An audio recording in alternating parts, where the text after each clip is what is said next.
প্রথম যে প্রশ্নটি, সমাজসেবা অধিদপ্তর কত সালে প্রতিষ্ঠিত হয়?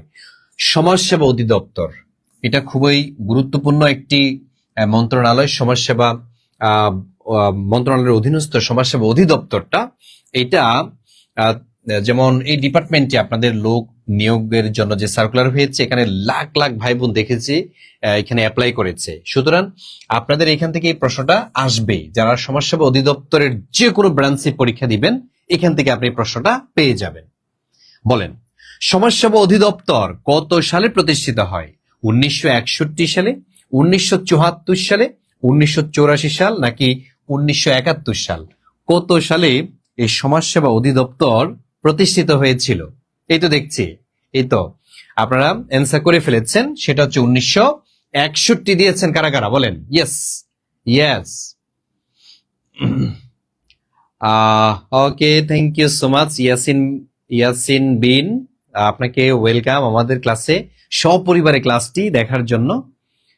বাহ, অনেকে দেখছি পরিবার নিয়েই ক্লাসে বসে গেছেন, যে একসাথে বসে ক্লাসটা দেখছি। হ্যাঁ, এটা বাচ্চারাও উপকৃত হবে, যারা 8, 9, 10-এ পড়ে তারাও কিন্তু সাধারণ জ্ঞানের ক্লাস থেকে উপকৃত হয়। হ্যাঁ, সাধারণ জ্ঞান, ইংলিশ এগুলো করাবেন।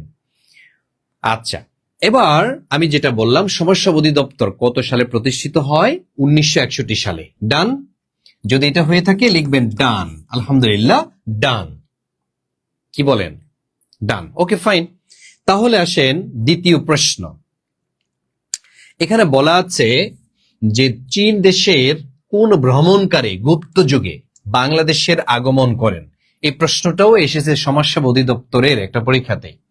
চীন দেশের কোন ভ্রমণকারী গুপ্ত যুগে বাংলাদেশে আগমন করেন?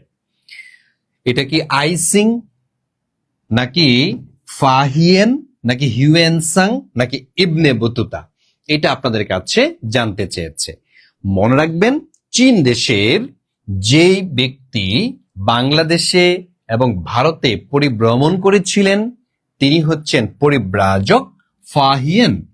এই সেই ফাহিয়েন যিনি গুপ্ত যুগে, মনে রাখবেন দ্বিতীয় চন্দ্রগুপ্ত, এই সেই দ্বিতীয় চন্দ্রগুপ্ত, উনার শাসন আমলেই এই চীনা পরিব্রাজক, তিনি একজন পরিব্রাজক ছিলেন। ফাহিয়েন কি ছিলেন? পরিব্রাজক।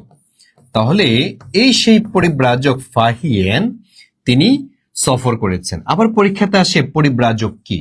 পরিব্রাজক মানে হচ্ছে পর্যটক। পরিব্রাজক মানে হলো পর্যটক। এই সেই চীনা পরিব্রাজক বা পর্যটক ফাহিয়েন দ্বিতীয় চন্দ্রগুপ্তের শাসন আমলে এই বাংলায় সফর করেছিলেন। ঠিক আছে, আগে পরিব্রাজকরা পায়ে হেঁটে এক দেশ থেকে অন্য দেশে যেতেন, তাই তাদেরকে কি বলা হয়?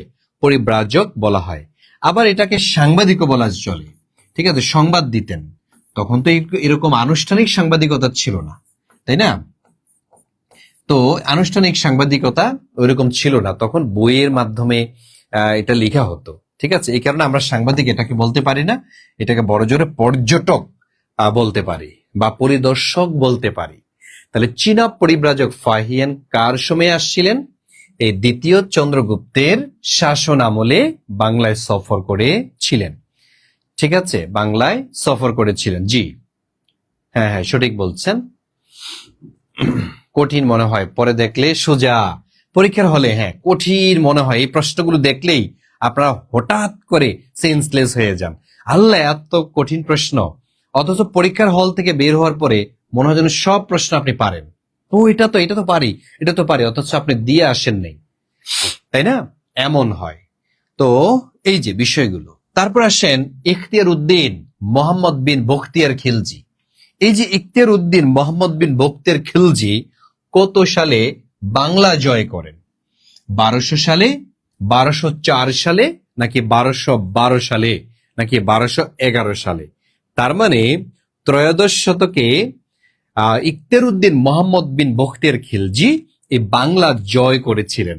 ইখতিয়ার উদ্দিন মোহাম্মদ বিন বখতিয়ার খিলজির কথা আমরা বলছি, যিনি বাংলায় 17 জন সৈন্য নিয়ে আক্রমণ করেছিলেন। আচ্ছা বলেন তো সেই সালটা কবে? এই তো সেই সালটা কবে বলেন?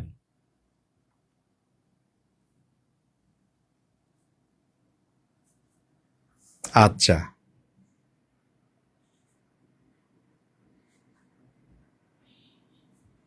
ওকে, থ্যাংক ইউ সো মাচ,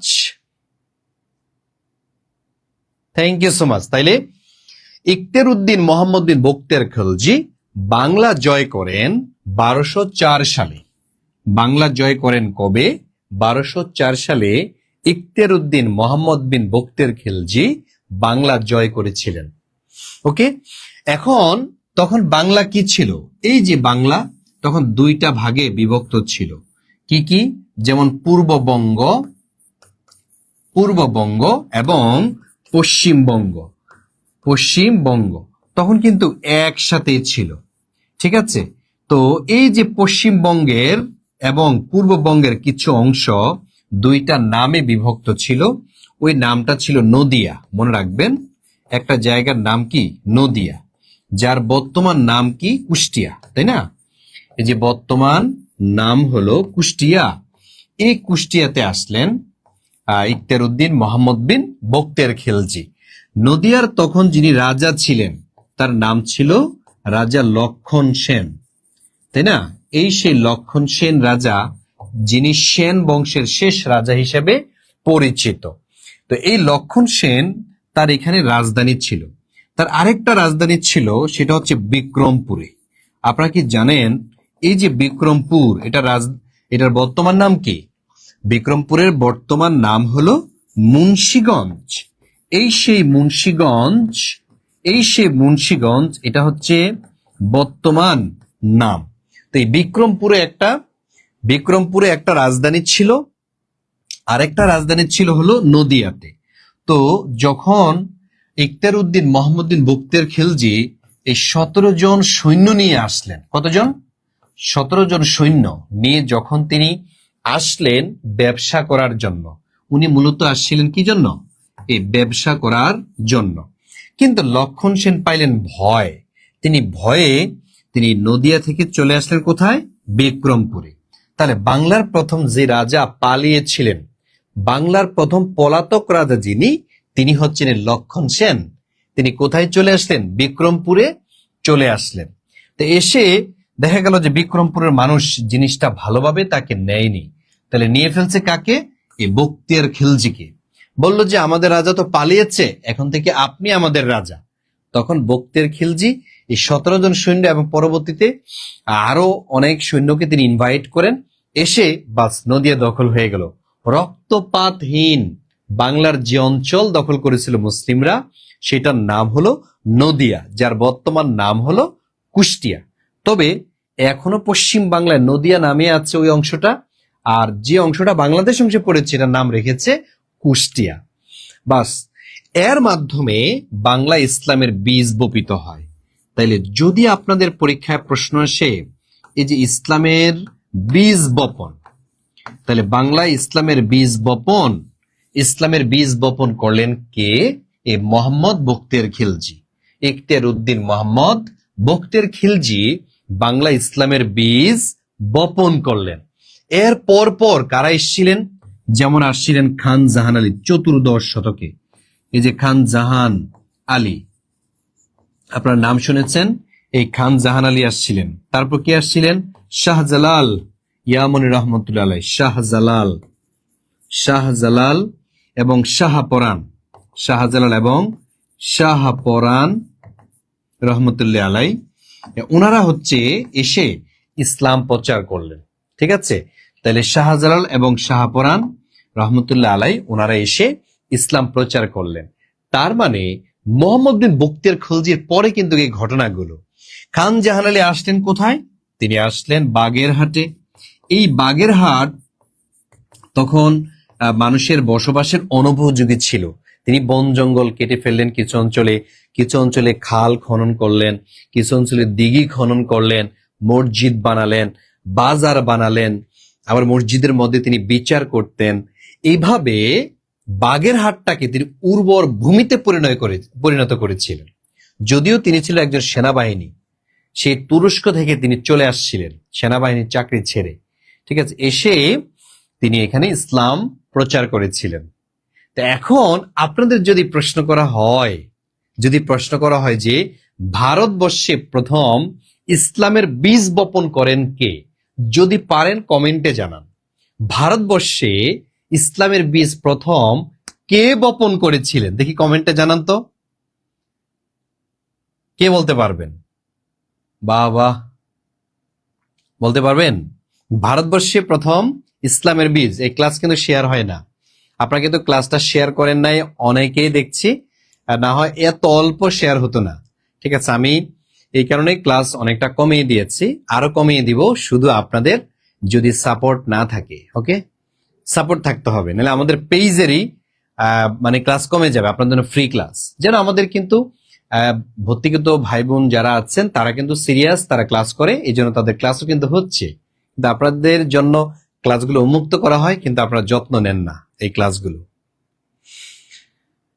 আচ্ছা, তাহলে ভারতবর্ষে ইসলামের বীজ কে বপন করলেন? ইয়েস, ভারতবর্ষে ইসলামের বীজ বপন করলেন যিনি, ভারতবর্ষে ইসলামের বীজ বপন করলেন যিনি, যদি এরকম প্রশ্ন আসে তখন হবে মোহাম্মদ বিন কাসিম। ইয়েস, মোহাম্মদ বিন কাসিম। মোহাম্মদ বিন কাসিম কি করেছেন? ভারতবর্ষে ইসলামের বীজ বপন করলেন। ইসলামের বীজ বপন করেন কবে? সেটা 712 খ্রিস্টাব্দে। 712 খ্রিস্টাব্দে এই ঘটনা তিনি ঘটিয়েছেন সমগ্র ভারতবর্ষে। আর যদি বলা হতো শুধু বাংলায় ইসলামের বীজ কে বপন করেছেন, তখন সঠিক অ্যান্সার হবে কোনটা? তখন হবে ইখতিয়ার উদ্দিন মোহাম্মদ বিন বখতিয়ার খিলজি।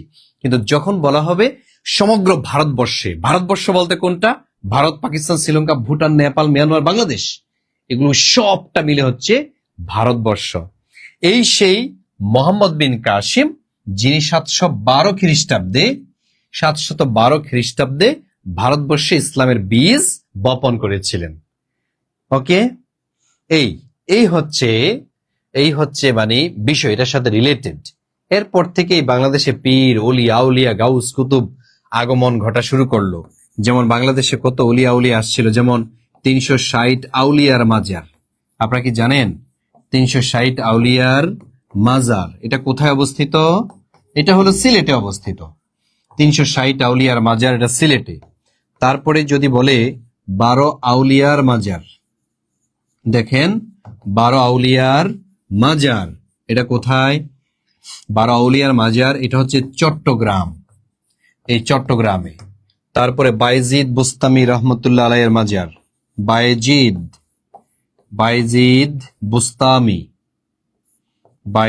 বুস্তামি রহমতুল্লাহ আলাই এর মাজার কোথায়? এটাও আপনার চট্টগ্রামে। বাইজিদ বুস্তামি রহমতুল্লাহ আলাইয়ের মাজার কোথায়? চট্টগ্রামে। তো এইভাবে খান জাহালির মাজার সেটা হচ্ছে বাগেরহাটে। ঠিক আছে, তারপরে বাংলাদেশের প্রথম মসজিদ, দেখেন বাংলাদেশের প্রথম মসজিদ হয়েছে, বাংলাদেশের প্রথম মসজিদ এটা হলো লালমনিরহাট। এটা 61 হিজরিতে নির্মিত হয়েছিল। 61 হিজরিতে বাংলাদেশের প্রথম মসজিদটি নির্মিত হয়েছিল, যার নাম কি? হারানো মসজিদ। এটাকে বলা হয় হারানো মসজিদ। তাহলে হারানো মসজিদটা কোথায়? এটা হচ্ছে লালমনিরহাটে। সাহাবীরা ভারতবর্ষ দিয়ে এসেছিল 61 হিজরিতে, এসে এই মসজিদটা প্রথম বানিয়েছিল। অনেকেই জানে না বাংলার প্রথম মসজিদ কোনটি। বাংলার প্রথম মসজিদ যেটি, এটার নাম হচ্ছে লালমনিরহাট। ঠিক আছে, এটাকে সাহাবাইকেরা মসজিদ বলে, অনেকে এটাকে হারানো মসজিদ বলে। ঠিক আছে, এটা বাংলাদেশের প্রথম মসজিদ। আপনারা কি জানেন বাংলাদেশের প্রথম মন্দির কোনটি? যদি পারেন কমেন্টে জানান। বাংলাদেশের প্রথম মন্দির কোনটি? উত্তরাঞ্চলে, কিন্তু এটা শিওর উত্তরাঞ্চলে। তা আমি দেখতে চাই কারা কারা এই সঠিক অ্যান্সার দিতে পারেন। আচ্ছা জি, আমাদের শারমিন আক্তার আপু, thank you so much. Aryan, Anju, Libna আপু, তারপরে হচ্ছে আমাদের রেবু, শারমিন আক্তার, রেবু আপু, থ্যাংক ইউ। হানজালা হাফিজ, আপনাকেও অসংখ্য ধন্যবাদ। তারপরে অনামিকা রায়, থ্যাংক ইউ সো মাচ। তারপরে হচ্ছে মেঘলা আকাশ, আপনারা অনেকে অ্যান্সার করেছেন, সেজন্য আপনাদের থ্যাঙ্কস। বলেন, এতটুকু কি লেখা হয়েছে? এতটুকু যদি লেখা হয়ে থাকে লিখবেন 3K ডান, 3K ডান। একটু ঝটপট জানিয়ে দেন যে হ্যাঁ ভাইয়া লেখা শেষ। একজন বলেছেন ঢাকেশ্বরী মন্দির হয় নাই, পলাশবাড়ি বলেছেন না হয় নাই। তারপরে দেখি, হয় নাই ঢাকেশ্বরী মন্দির, নো নো হয় নাই। বাংলাদেশের প্রথম মন্দির, এই ইয়াস, এই যে আমাদের শফিকুল ইসলাম, এটা হয়েছে। শফিকুল ইসলাম ভাই বলেছেন বাংলাদেশের প্রথম প্রথম মন্দিরের নাম হলো কান্তজির মন্দির। লিখে ফেলেন, যারা যারা ভুল করেছেন কাফফারা দিয়ে দেন। কান্তজির মন্দির, এটা কোথায়? দিনাজপুর। দিনাজপুরে খনিজ, সব খনিজ হচ্ছে দিনাজপুর আর সিলেটে। তো এই সেই দিনাজপুর যেখানে বাংলাদেশের প্রথম মন্দিরের অবস্থান। বুঝতে পেরেছেন? এবার আসেন বিহার। বাংলাদেশের প্রথম বিহার কোনটি? কে বলতে পারবেন? বাংলাদেশের প্রথম বিহার কোনটি? হ্যাঁ, মন্দির হলো হিন্দুদের, আর যখন বলা হবে বিহার, ঠিক আছে, বিহার তার মানে হচ্ছে বৌদ্ধদের। তাহলে বাংলাদেশের প্রথম বৌদ্ধ বিহার কোনটি? কে বলতে পারবেন? জি, বাংলাদেশের প্রথম বৌদ্ধ বিহার কোনটি? একটু দেখতে চাই, সঠিক অ্যান্সারকারীদেরকে দেখতে চাই। বাংলাদেশের প্রথম বিহার কোনটি? Clear clear? হ্যাঁ, পাহাড়পুরের বৌদ্ধ বিহার বলেছেন। কান্তজির মন্দির, হ্যাঁ হয়েছে। জি, দিনাজপুরে যারা বলেছেন তাদেরটা হয়েছে। আর তাহলে বাংলাদেশের প্রথম বিহার কোনটি?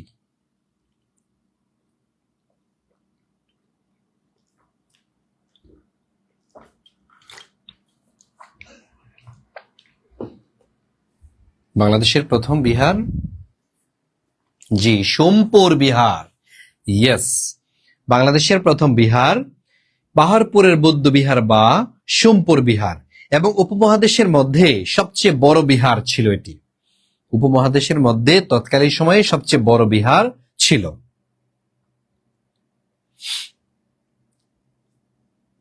ওকে ফাইন, এবার আসেন পরের প্রশ্নটিতে আমরা যাই। পরের প্রশ্নটিতে যাব, কোন মুঘল সম্রাট বাংলার নাম জান্নাতাবাদ দেন? আচ্ছা, বাংলার নাম জান্নাতাবাদ কে দিয়েছিলেন? একসময় বাংলার নাম ছিল জান্নাতাবাদ, এই অঞ্চলের। বং নাম ছিল, ব্যাং নাম ছিল, বেঙ্গল রেসিডেন্সিয়াল নাম ছিল, সুবা বাংলা নাম ছিল, সুবা বাংলা, মুঘলদের শাসন আমলে। হ্যাঁ, তখন এই সুবা বাংলা থেকে বাংলার নাম হয়ে যায় জান্নাতাবাদ। এখন কোন মুঘল সম্রাট এই বাংলার নাম রেখেছিলেন জান্নাতাবাদ? কমেন্টে জানান ঝটপট, দেখি কে বলতে পারেন। হ্যাঁ, তাহলে সম্রাট বাবর, সম্রাট আকবর, সম্রাট হুমায়ুন, নাকি সম্রাট জাহাঙ্গীর? কে? তাইলে বাংলার নাম জান্নাতাবাদ রেখেছিলেন যিনি, তিনি হচ্ছেন সম্রাট হুমায়ুন। তো যারা যারা হুমায়ুন দিয়েছেন প্রত্যেকের অ্যান্সার আলহামদুলিল্লাহ সঠিক হয়েছে, লিখেন আলহামদুলিল্লাহ, আলহামদুলিল্লাহ অথবা ইয়েস লিখবেন। এখন মুঘল সম্রাট বাংলার নাম জান্নাতাবাদ দিয়েছিলেন সম্রাট হুমায়ুন, যিনি দ্বিতীয় শাসক ছিলেন। তিনি মুঘল সাম্রাজ্যের দ্বিতীয় শাসক ছিলেন। ঠিক আছে, তাহলে এই সে হুমায়ুন যিনি গ্রন্থাগারের সিঁড়ি থেকে পড়ে মারা যান, যিনি লাইব্রেরি এর সিঁড়ি থেকে পড়ে মারা যান, সিঁড়ি থেকে পড়ে মৃত্যু। লাইব্রেরি সিঁড়ি থেকে পড়ে মৃত্যুবরণ করেছেন কোন মুঘল সম্রাট? যিনি হলেন সম্রাট হুমায়ুন। ওনার পিতার নাম কি? ওনার পিতার নাম হচ্ছে সম্রাট বাবর। এই হচ্ছে সম্রাট বাবরের পুত্র। ঠিক আছে, সম্রাট বাবরের পুত্রের নাম কি? সম্রাট হুমায়ুন। আচ্ছা, এবার একটা সতর্কতা, যে বাংলার নাম জান্নাতাবাদ দিয়েছেন সম্রাট হুমায়ুন, ঠিক আছে, বাংলার নাম জাহান্নাম রেখেছিলেন কে? বাংলার নাম জাহান্নাম বা দুজক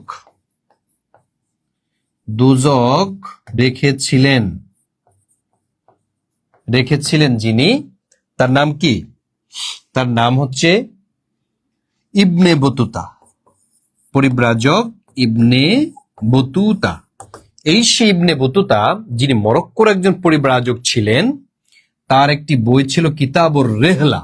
কিতাবুর রেহলা বইতে তিনি বাংলার নাম দিয়েছিলেন দোজক পুরাজ নেয়ামত। দোজক, দোজক মানে জাহান্নাম।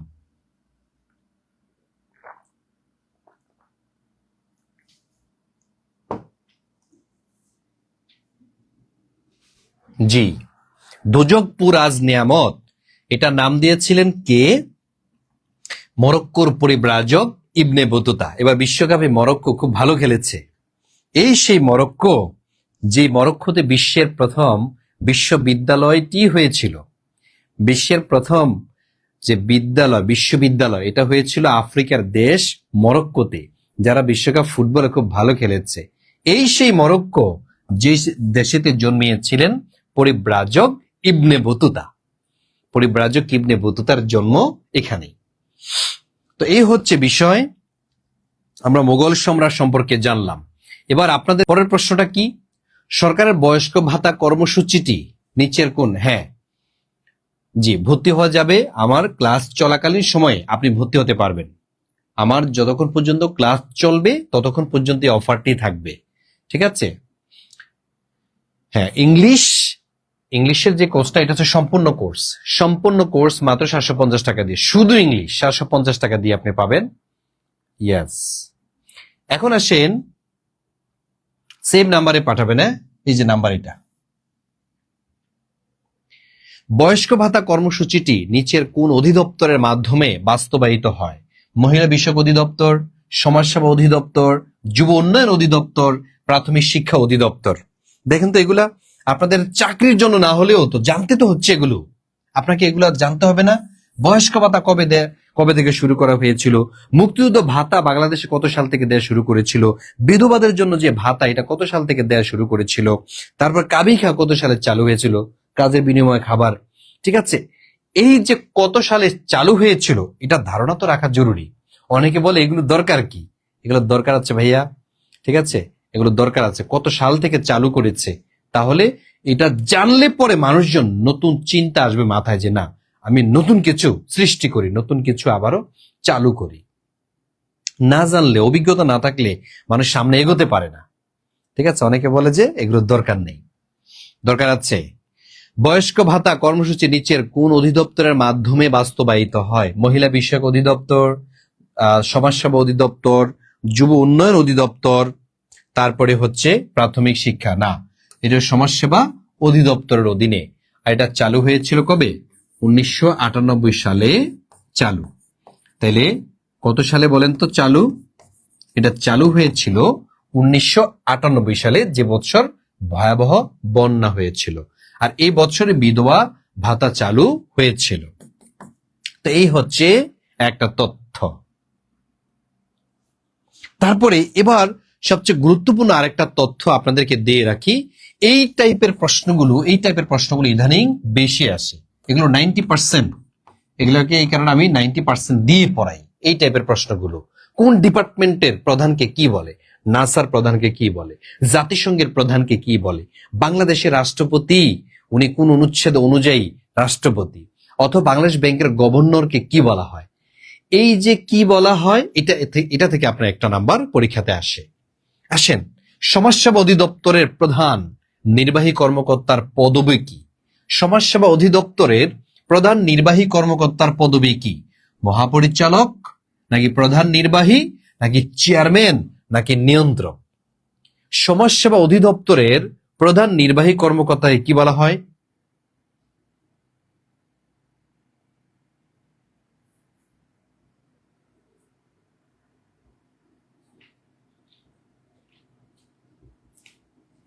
গুড, তাহলে মহাপরিচালক, এটাই সঠিক অ্যান্সার দিয়েছেন। বাংলাদেশ ব্যাংকের যিনি প্রধান তাকে কি বলা হয়? গভর্নর বলা হয়, তাই না?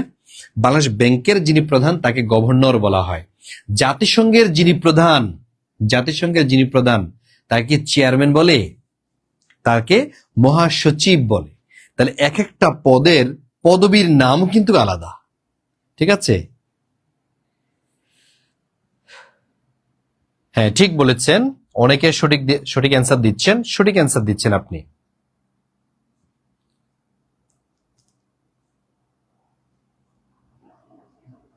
এবার আসেন পরের প্রশ্নের অ্যান্সার করবেন আপনি।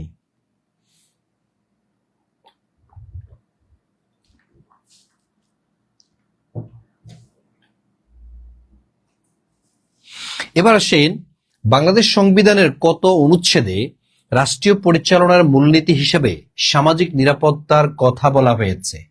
সামাজিক নিরাপত্তার কথা বলা হয়েছে সংবিধানের কত নং অনুচ্ছেদে? রাষ্ট্রীয় পরিচালনার মূলনীতি হিসেবে, রাষ্ট্র পরিচালনার মূলনীতি হিসেবে এই যে সামাজিক নিরাপত্তা, এই কথাটা সংবিধানের কত নং অনুচ্ছেদের মধ্যে বলা আছে? 15, 17, 21 নাকি 29 নং অনুচ্ছেদের মধ্যে বলা আছে? হ্যাঁ, তাহলে কোনটা বলেন তো? ওই যে মৌলিক প্রয়োজনের কথা আছে 15 নং অনুচ্ছেদ, এখানেই মূলত এটার কথা বলা আছে। মানুষের যে বেসিক নিডস বা মৌলিক প্রয়োজন, খাদ্য, বস্ত্র, বাসস্থান, শিক্ষা, চিকিৎসা, ওখানে লেখা আছে কি সামাজিক নিরাপত্তার কথা। সামাজিক নিরাপত্তা, খাদ্য, বস্ত্র, বাসস্থান, শিক্ষা, চিকিৎসা, চিত্ত বিনোদন ও নিরাপত্তা। আগে ছিল না, নিরাপত্তার কথা কিন্তু আগে সংবিধানের মধ্যে ছিল না। তো এগুলা কিন্তু এখন অ্যাড করা হয়েছে। যে এগুলা কি? এগুলা হচ্ছে বেসিক নিডস। এগুলাকে বলা হয় বেসিক নিডস, ঠিক আছে? মৌলিক প্রয়োজন, মানুষের মৌলিক চাহিদা বা মৌলিক প্রয়োজন। এই মৌলিক চাহিদাগুলো যারা 100% ফিল আপ করবে, ঠিক আছে, 100% যদি ফিল আপ হয়, তখন ওই দেশটাকে কি বলা হয়? কল্যাণ রাষ্ট্র বলা হবে। ওই দেশটাকে বলা হবে কল্যাণ রাষ্ট্র। ওই দেশটাকে কি বলা হবে? কল্যাণ রাষ্ট্র বলা হবে। অর্থাৎ বেসিক নিডস গুলো যদি পালন করা হয় কোন দেশে, তাহলে ওই দেশের সরকারটাকে কল্যাণ সরকার, ওই রাষ্ট্রটাকে কল্যাণ রাষ্ট্র বলা হয়। যেমন সিঙ্গাপুর, এখানে কিন্তু বেসিক নিডস গুলো পরিপূর্ণভাবে আদায় করা হয়। যেমন কানাডা, যেমন অস্ট্রেলিয়া, এখানে কিন্তু 100% আদায় করা হয়। তারপর হচ্ছে স্ক্যান্ডিনেভিয়ান দেশসমূহ, এই যে স্ক্যান্ডিনেভিয়ান দেশসমূহ, স্কটল্যান্ড, কি বলে, ফিনল্যান্ড, আয়ারল্যান্ড, নরওয়ে, তারপর হচ্ছে সুইডেন, এই রাষ্ট্রগুলো, এগুলা কি? এগুলো হচ্ছে কল্যাণ রাষ্ট্র। এর মধ্যে 1 নম্বরে যেটি, সেটার নাম হলো সুইডেন। সেই সুইডেন, যে রাষ্ট্রটি প্রথম কল্যাণ রাষ্ট্রের মর্যাদা পেয়েছিল। বেসিক নিডস গুলো, মৌলিক প্রয়োজনগুলো যদি পরিপূর্ণভাবে আদায় করা হয়, তাহলে ওই রাষ্ট্রকে কি বলা হবে? ওই রাষ্ট্রকে বলা হবে কল্যাণ রাষ্ট্র। ক্লিয়ার? বলেন ক্লিয়ার কিনা? তো এইভাবে পড়লে কি আর বলেন এগুলোকে ভুলার সম্ভব? এগুলোকে ভুলে যাবেন? বলেন, এগুলো প্রয়োজনে নোট করে রাখবেন, এগুলো প্রয়োজনে নোট করে ফেলতে হবে। আমাদের সংবিধানের 153 অনুচ্ছেদের মধ্যে 153টা আপনাকে পড়তে হবে না। তবে হ্যাঁ, যারা বিসিএস ক্যান্ডিডেট, যারা বিসিএস দিবেন, তাদের জন্য হচ্ছে 153 অনুচ্ছেদের মধ্যে প্রায় 100টা পড়ে ফেলতে হয়, ঠিক আছে? 100টা অনুচ্ছেদ আপনার মুখস্থ থাকতে হয়। কিন্তু যারা সমাজসেবা অধিদপ্তর 10 থেকে 20তম গ্রেড, প্রাইমারি, এই চাকরিগুলো পরীক্ষাতে অংশগ্রহণ করবে, তাদের জন্য 153 অনুচ্ছেদ মুখস্থ করা জরুরি না, ঠিক আছে? যারা বিজিএস পরীক্ষা দিবেন, অর্থাৎ আইনজীবী হবেন, তাদের জন্য 153 অনুচ্ছেদ ঠোঁটস্থ থাকতে হয়।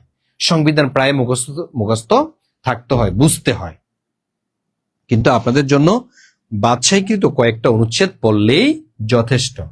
যেমন 1 থেকে 6 পর্যন্ত, আবার 15 থেকে 17 পর্যন্ত, ঠিক আছে? তারপর 21 থেকে 39 অনুচ্ছেদ পর্যন্ত, এই কয়েকটা অনুচ্ছেদ থেকে প্রচুর পরিমাণ প্রশ্ন আসে।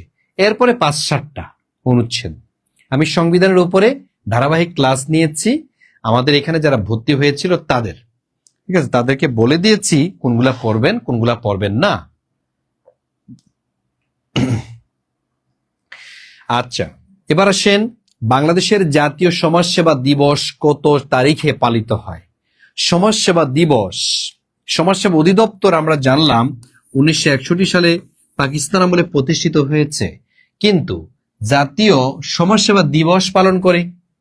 জাতীয় যে সমাজসেবা দিবস এটা কবে থেকে শুরু হয়? এটা কি 2 জানুয়ারি, 10 জানুয়ারি, 26শে মার্চ নাকি 16ই ডিসেম্বর? এটা কবে থেকে শুরু হয়েছিল? হ্যাঁ, 2 জানুয়ারি থেকে নাকি 10 জানুয়ারি থেকে, 26শে মার্চ থেকে নাকি 16 ডিসেম্বর থেকে জাতীয় সমাজসেবা দিবস উদযাপন করা হচ্ছে বা পালন হচ্ছে? বলতে পারবেন? জি, 2 জানুয়ারি। ইয়েস, 2 জানুয়ারি। এই যে 2 জানুয়ারি, এখান থেকে কি সমাজসেবা মানে সমাজের সেবামূলক বিষয়গুলো উপস্থাপন, মানুষকে সচেতনতা তৈরি করা এবং সমাজে কন্ট্রিবিউট করা, তারপর শিক্ষিত হয়ে সমাজের খেদমতে লেগে যাওয়া, হ্যাঁ, মানুষের দুঃখ কষ্টগুলো শোনা, বুঝা, সলভ করার চেষ্টা করা, তারপর সরকারকে সহায়তা করা, সহায়তা পাইলে আবার সেগুলো পৌঁছে দেয়া। এই জন্য মূলত 2 জানুয়ারি প্রতি বৎসর সমাজসেবা দিবস পালন করে থাকে। এই কারণে সমাজসেবা দিবস পালন করে থাকে। বলেন, বাংলাদেশের একমাত্র প্রবাল দ্বীপের নাম কি? বাংলাদেশের একমাত্র প্রবাল দ্বীপের নাম কি? সেন্ট মার্টিন, কুতুবদিয়া, মহেশখালী নাকি সন্দ্বীপ? তাহলে একমাত্র প্রবাল পাওয়া যায় বাংলাদেশের যে দ্বীপটাতে, সেই দ্বীপের নাম হলো সেন্ট মার্টিন। এই একটাই রয়েছে সেন্ট মার্টিন, যেটার আরেকটা নাম আছে নারিকেল জিঞ্জিরা। এই সেই নারিকেল জিঞ্জিরা, নারিকেল জিঞ্জিরা, এটা হচ্ছে সেন্ট মার্টিনের আরেক নাম। আবার এই যে প্রবাল দ্বীপ, অর্থাৎ এখানে প্রবাল পাওয়া যায়, পৃথিবীর সবচেয়ে বড় প্রবাল প্রাচীর যেটা, সেটার নাম হচ্ছে গ্রেট ব্যারিয়ার রিফ। এটা কোথায়? এটা হচ্ছে অস্ট্রেলিয়া। অস্ট্রেলিয়ায় অবস্থিত। অস্ট্রেলিয়ায় অবস্থিত সবচেয়ে বড় প্রবাল প্রাচীর, সবচেয়ে বড় প্রবাল প্রাচীর। তাহলে সবচেয়ে বড় প্রবাল প্রাচীরের নাম কি? Great barrier reef. সবচেয়ে বড় প্রবাল প্রাচীর এটা হচ্ছে অস্ট্রেলিয়াতে অবস্থিত। আর বাংলাদেশে একটা মাত্র প্রবাল দ্বীপ আছে, যেটার নাম হলো সেন্ট মার্টিন। বাংলাদেশের একমাত্র প্রবাল দ্বীপ, এটার নাম হলো সেন্ট মার্টিন। টেকনাফ থেকে যেতে হয় এখানে।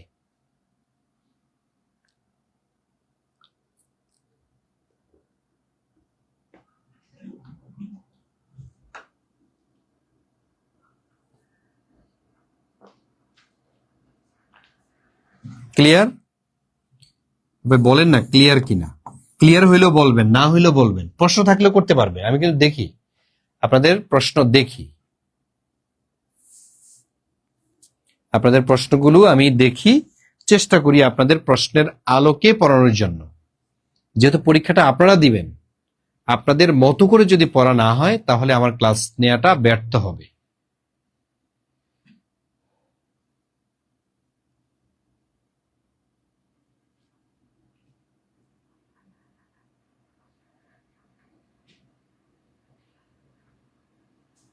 প্রবাল এক ধরনের প্রাণী। প্রবাল এক ধরনের কি প্রাণী? যেগুলো মরে পচে শক্ত হয়ে যায়, পাথরের চেয়েও শক্ত হয়ে যায়। মরে পচে না, এগুলো জীবিতই থাকে। এগুলো বড় ছোট হয়, বিশাল বিশাল। আপনি সেন্ট মার্টিন গেলে একবার বাস্তবে প্রবাল দেখে আসতে পারবেন।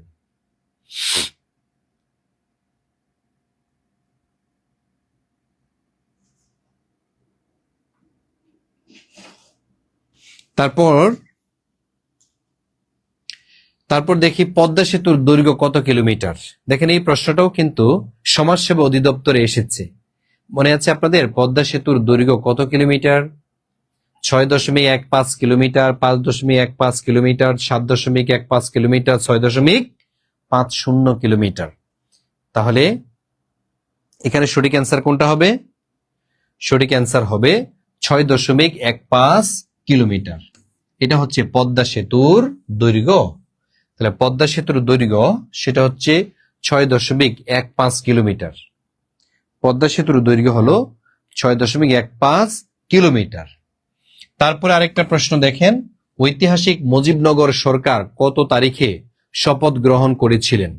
10 এপ্রিল 1971, নাকি 17 এপ্রিল 1971, নাকি 26 মার্চ 1971, নাকি 16 ডিসেম্বর 1971? মুজিবনগর সরকার কত তারিখে শপথ গ্রহণ করে? মুজিবনগর সরকার কত তারিখে শপথ গ্রহণ করেছিল? হ্যাঁ, এটা সহজ, অনেক সহজ, তাই না? এটা অনেক সহজ না, বলেন? মুজিবনগর সরকার কত সালে শপথ গ্রহণ করেছিল, বা কত তারিখে শপথ গ্রহণ করেছিল? এটা যারা 17 এপ্রিল দিয়েছেন, খ দিয়েছেন যারা, তাদের প্রত্যেক এটা হয়েছে। অনেকে কিপটামি করে বসে আছেন, অ্যান্সার করতেছেন না। অ্যান্সার করতে হবে ভাই। আপনার যদি অ্যাকশন না থাকে, অ্যাক্টিভিটিস যদি না থাকে, মনে থাকবে না। অ্যাক্টিভিটিস থাকতে হবে, নাহলে ঘুমাইসা যাবে। এই সময় তো ঘুমের টাইম, এটা আপনি ক্লাস করছেন, বুঝতে পারছেন কিনা? আপনি কত কোয়ালিটি টাইম স্পেন্ড করছেন। অনেকে রাত জেগে মোবাইল চালায়া এখন হচ্ছে ঘুমায়, সুন্নত আদায় করতেছে। তাহলে রাতের ঘুম এটা ফরজের মতো ছিল, আপনি তো রাতে ঘুমান নাই, মোবাইল চালাইছেন, তাহলে এখন ঘুমাচ্ছেন। তাহলে এটা খারাপ কাজ করছেন। আপনার জীবন থেকে গুরুত্বপূর্ণ টাইম, কোয়ালিটি টাইমগুলো আপনি ওয়েস্ট করতেছেন, অপচয় করতেছেন।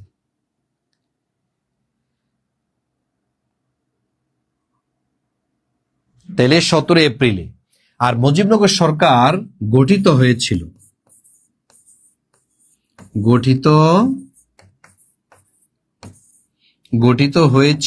কবে? মুজিবনগর সরকার গঠিত হয়েছিল 10 এপ্রিল 1971 সালে। আর এই সরকারের শপথ এটা হয়েছিল 17 এপ্রিল 1971 সালে।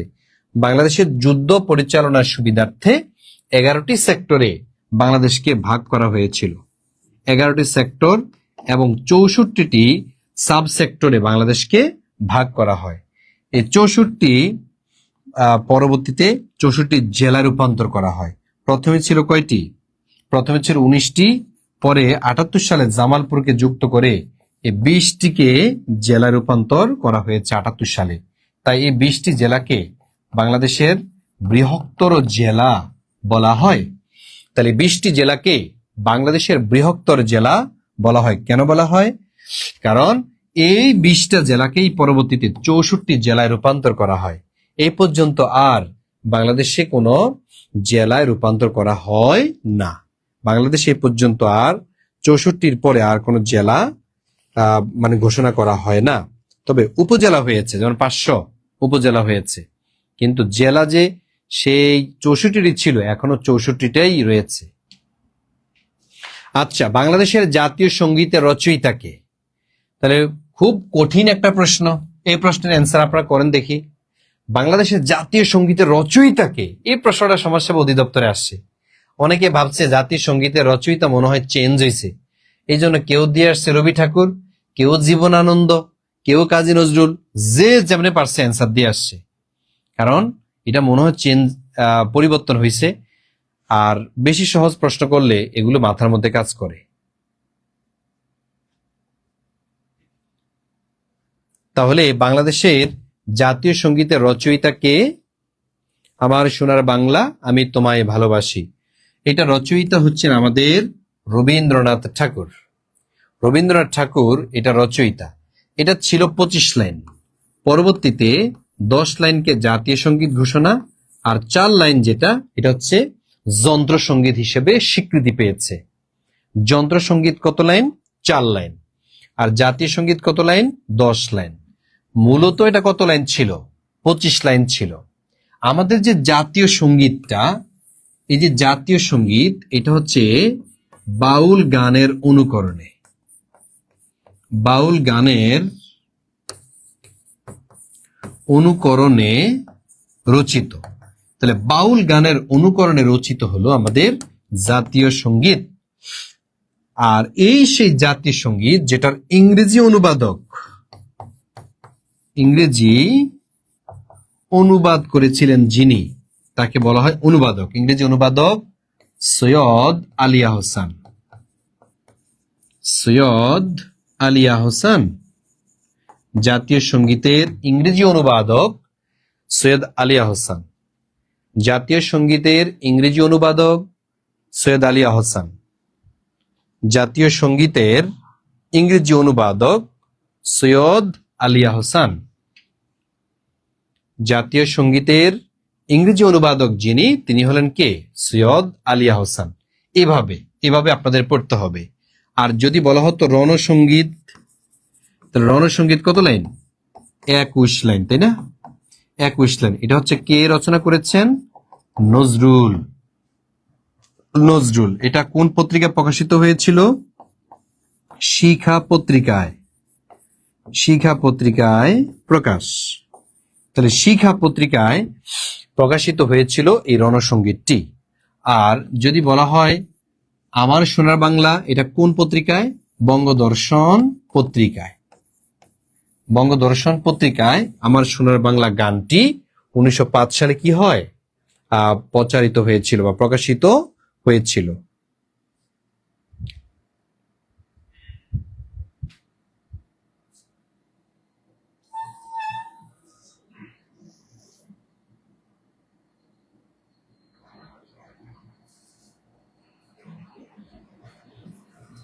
তাহলে ক্লিয়ার? হ্যাঁ, এইভাবে হচ্ছে আপনাকে পড়তে হবে। যেটাই পড়বেন একবারে আগাগোড়া ভালো করে পড়তে হবে। হ্যাঁ, আমি আবার একটু পরিচয় করে দিচ্ছি। আমাদের এখানে যে কোর্সগুলো আছে, জব ফোকাস থেকে আপনি আমাদের এখান থেকে যে কোর্সগুলো করতে পারবেন, এটা সমাজসেবার ফুল কোর্স আমাদের এখানে আছে। শুধু ইংরেজির বেসিক কোর্স, যারা ইংলিশে ভালো করতে চান তাদের জন্য হচ্ছে এই কোর্সটা করা ফরজ, প্রত্যেকের করাই ফরজ। ঠিক আছে? এমনি আপনি নিবন্ধনে যদি ভর্তি হন যে ভাই আমি নিবন্ধনে ভর্তি হব আপনাদের এখানে, তারপর আমি বলবো এই কোর্সটাতেও আপনি ভর্তি হন। ঠিক আছে? এখানে শুধু ইংলিশ পড়ানো হয়, শুধু ইংলিশ। ঠিক আছে? আর জেনারেল নিবন্ধনের ফুল কোর্সে এখানেও তো ইংলিশ পড়ানো হয়, কিন্তু স্পেশাল শুধু ইংলিশে। এই কোর্সটা করার পর ইংলিশের আর সমস্যা থাকে না। আমি অনেকেই দেখেছি যে কোর্সটা করার পরে বলছে যে ভাইয়া আপনাদের এখানে কোর্স করে আমি অনেক উপকৃত হয়েছি, আপনাদের জন্য মিষ্টি নিয়ে আসতে চাই। বলছে কেন? বলছে ভাইয়া আমি এখন টিউশন করাতে পারছি, কোচিং করাতে পারছি আপনাদের এখানে ইংলিশটা শিখে। তো এটা একটা ভালো লাগা। আমাদের এখানে 19তম নিবন্ধন ফুল কোর্সে যদি এখন ভর্তি হন 1499 টাকা দিয়ে ভর্তি হতে পারবেন। এই নাম্বারে টাকা পাঠিয়ে দেন, 01767265758। এই নাম্বারে দ্রুত টাকা পাঠায়া লিখবেন সেন্ড মানি ডান, কমেন্টে লিখবেন সেন্ড মানি ডান, অথবা টাকা পাঠিয়ে এই নাম্বারে কল দেন বা মেসেজ দেন। এই নাম্বারে কল দিবেন অথবা মেসেজ দিবেন হোয়াটসঅ্যাপে, তাহলে আপনাকে রেসপন্স করা হবে।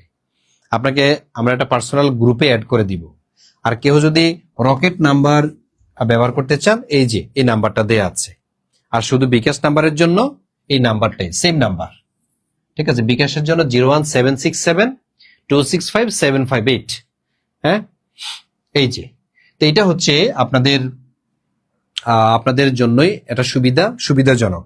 কারণ নিজে নিজে যদি আপনি প্রিপারেশন নিতে যান মোটিভেশন পাবেন না। আমাদের সাথে যুক্ত থাকলে আমরা শুধু পড়ানোর উপরে রাখবো, আপনার পেদানের উপরে রাখবো। মূল কথা হচ্ছে আপনাকে একটা তাড়নার উপরে থাকতে হবে, আপনাকে স্পিড থাকতে হবে। আপনি কিছুদিন পড়লেন আবার হঠাৎ করে ছেড়ে দিলেন হবে না। আমাদের এখানে কানেক্ট থাকবেন মানে আপনার পড়তে হবে। ঠিক আছে? যদি মন মানসিকতা থাকে তাহলে ভর্তি হন যে ভাইয়া আমি খুব ডেডিকেটেড, আমার একটা চাকরি লাগবে, সেজন্য আমার সর্বোচ্চ দিয়ে আমি চেষ্টা করব, তাইলে আপনি আসেন। Otherwise not. আমাদের এখানে আসলেই চাকরি পেয়ে যাবেন না, আমাদের কথা শুনতে হবে। 3-4 মাস লেগে থাকেন, আপনার একটা চাকরির বন্দোবস্ত হবে ইনশাল্লাহ। তাহলে বাংলাদেশের সর্বদক্ষিণের উপজেলার নাম কি? বাংলাদেশের সর্বদক্ষিণের উপজেলা। আচ্ছা, আমরা যদি 4টা দিক নির্ণয় করি, বাংলাদেশের বা যে কোনো দেশের মানচিত্রের উপরের দিকটা কি থাকে? উত্তর থাকে। আর ডান দিকটা কি থাকে? পূর্ব। বাম দিকটা কি থাকে? পশ্চিম। আর নিচের দিকটা কি থাকে? দক্ষিণ। এই হচ্ছে বাংলাদেশের দিক, এবং এই পৃথিবীর মানচিত্রের দিক নির্ণয়টাও আপনাকে এভাবেই করতে হবে। ক্লিয়ার? এভাবে। এখন বাংলাদেশের পূর্ব দিকের দক্ষিণের উপজেলা, এই যে এখানে একটা উপজেলা আছে যেটা কক্সবাজারের মধ্যে পড়েছে, এই ধরেন এটা হচ্ছে কক্সবাজার, এখানে একটা উপজেলা আছে যেটার নাম হলো টেকনাফ। এইটা হচ্ছে টেকনাফ, একবারে বাংলাদেশের সর্ব দক্ষিণের। আর পূর্বে যে উপজেলাটা, এখানে পূর্বে একটা উপজেলা আছে, একবার উপজেলা, এটার নাম হচ্ছে থানচি, বান্দরবনের মধ্যে পড়েছে। আর উত্তরে যেটা, এটা এখানে একবার দেখবেন, এখানে আছে একবারে তেতুলিয়া, এটার নাম কি? তেতুলিয়া, এই যে তেতুলিয়া। তারপরে বাংলাদেশের সর্বপশ্চিমে, একবারে পশ্চিমে এখানে আপনি আসতে পাবেন একটা উপজেলা যেটার নাম হচ্ছে শিবগঞ্জ, শিবগঞ্জ উপজেলা। তাহলে প্রশ্নে কি বলেছে? দক্ষিণের। তাহলে দক্ষিণের টেকনাফ। তাহলে টেকনাফ কোথায় আছে বলেন? টেকনাফ আছে এই যে ক অপশনে। বাংলাদেশের সর্বদক্ষিণের উপজেলার নাম কি? এটা হলো টেকনাফ উপজেলা। বাংলাদেশের সর্বদক্ষিণের উপজেলার নাম হলো টেকনাফ উপজেলা। এগুলো মনে রাখবেন। আর বেশি আসে এটা, বেশি থানচিটা আসে, এই জন্য থানচিটাও মনে রাখতে হবে। বাংলাদেশের সর্বপূর্বের উপজেলা এবং স্থান এখানে যেটা, সেটার নাম হচ্ছে আখান ইঠং। এই যে আখান ইঠং, এটাই বাংলাদেশের সর্বপূর্বে। এই জন্য আপনাদেরকে বলছিলাম দুইটা মানচিত্র সংগ্রহ করতে। আমার লেখা দুইটা মানচিত্র আছে, আপনারা মানচিত্র চাই এটা লিখে আপনারা কমেন্ট করবেন আমাকে যে ভাইয়া মানচিত্র চাই। এই মানচিত্র চাই এই নাম্বারে লিখবেন 01982987226। এই নাম্বারে যদি আপনি মেসেজ করেন মানচিত্র চাই, তাইলে আমি দুইটা মানচিত্র পাঠাবো, কারণ মানচিত্র ছাড়া সাধারণ জ্ঞান বোঝা যায় না। কার কার কাছে আছে দুইটা মানচিত্র? আমার লেখা সোহেলস ম্যাপ, দুইটা মানচিত্র সবচেয়ে বেশি ভাই বোনরা কিনেছে, সবচেয়ে বেশি বাংলাদেশের বিসিএস নিবন্ধন প্রাইমারিতে সবচেয়ে বেশি যে মানচিত্রটা সেল হয়েছে সেটা হচ্ছে এই যে এই মানচিত্রটা। যে মানচিত্রটা আমি রেফার করছি, এটা আমি অনেক যত্ন করে তৈরি করেছি আপনাদের উপযোগী করে। বাজারে অনেক মানচিত্র আছে দেখলে মাথা গরম হয়ে যায়, কিন্তু এটা এরকম না, এটা পড়তে ভাল লাগবে আপনার। ঠিক আছে? ওই যে কিছু মুভি দেখেন না, প্রথম থেকে একটু দেখা শুরু করলে শেষ পর্যন্ত আপনাকে টেনে নিয়ে যায়, দেখতে হবে। এই মানচিত্রটা সেম। ঠিক আছে? অনেক সহজ ভাষায় লেখা, আপনি পড়লেই বুঝবেন ইনশাল্লাহ। আচ্ছা, তাহলে আমি চলে গেলাম পরবর্তী প্রশ্নে। পরবর্তী প্রশ্নে কি আছে? বাংলাদেশের সর্বদক্ষিণের উপজেলার নাম এটা বললাম। মহান মুক্তিযুদ্ধে বীরত্বসূচক অবদানের জন্য কতজনকে বীর শ্রেষ্ঠ উপাধি দেওয়া হয়? আচ্ছা, এটাও তো পরীক্ষাতে এসেছে, তাই না? এটা পরীক্ষাতে এসেছে 1973 সালের 15 ডিসেম্বর, মনে রাখবেন 1973 সালের 15ই ডিসেম্বর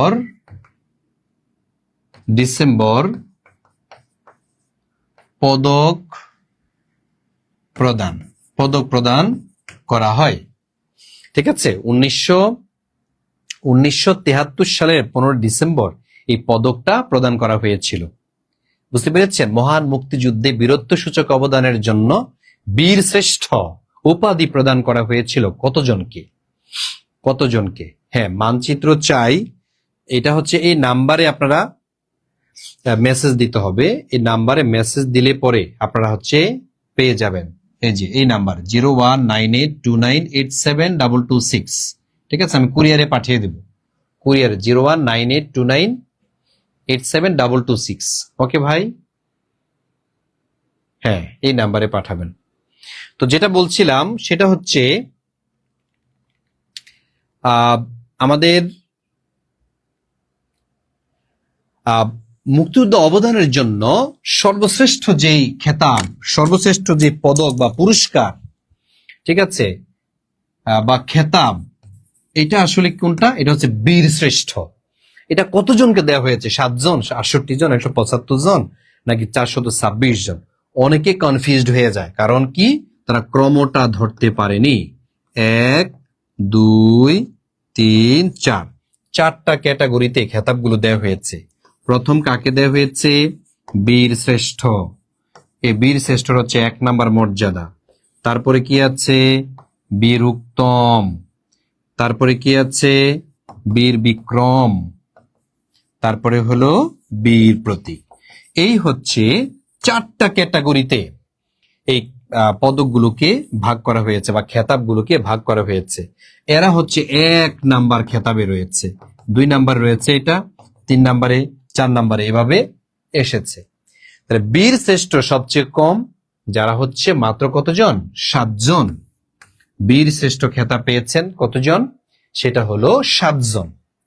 এই 7 জনকে বীর শ্রেষ্ঠ খেতাবটা দেয়া হয়েছিল। আর এখান থেকে প্রশ্ন অনেক আসে, ওনাদের জন্ম কোথায়, মৃত্যু কোথায়, তারপরে ওনাদের কোথায় শহীদ করা হয়েছিল। আরেকটা বিষয় আশ্চর্যজনক কি জানেন? বীর শ্রেষ্ঠদের যে খেতাব দেওয়া হয়েছে না, তারা কেউ উপস্থিত ছিলেন না, কারণ 71-এর রণাঙ্গনে সবাই শহীদ হয়েছিলেন। এই কারণে 71-এর রণাঙ্গনে এই 7 জনে মারা গিয়েছিলেন, যার কারণে এরা কেহ উপস্থিত ছিলেন না। জীবিত রয়েছে বীর প্রতীকরা সবচেয়ে বেশি, 424 জন বর্তমানে। এটা চেঞ্জ হয়েছে, এটা বর্তমানে 24 হবে। এটা কত হবে? 74 হবে। এটা 74 হবে। এগুলা কমেছে, আর এটা হবে 67 জন। এখানে হবে 67 জন, কারণ শেখ মুজিবের হত্যার সাথে সাথে যারা জড়িত ছিল তাদের খেতাব বাতিল করা হয়েছিল, এই কারণে এটা কমে আসবে।